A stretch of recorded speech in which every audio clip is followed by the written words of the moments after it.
Basic wiring ng isang switch, kinokontrol ang isang ilaw. Ito yung supply natin na 220 volts galing load side ng circuit breaker.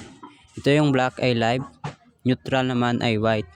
Sa supply ng live, dito natin i-connect sa common ng switch. So itong dalawang wire, ito yung splice natin.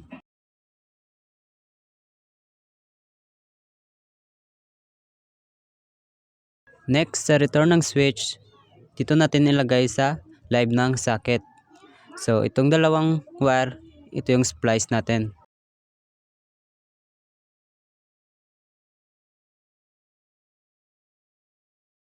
Next, sa supply ng neutral, dito natin ilagay sa supply ng socket.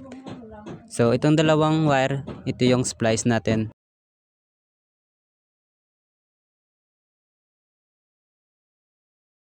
Next, lagyan na natin ng electrical tape.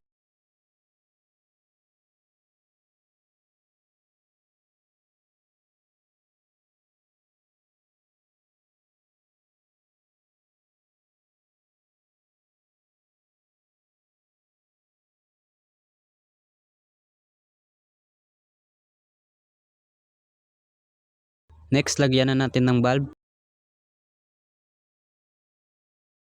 Next, i-on na natin ang circuit breaker.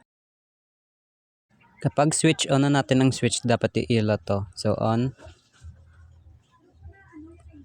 off, like and share.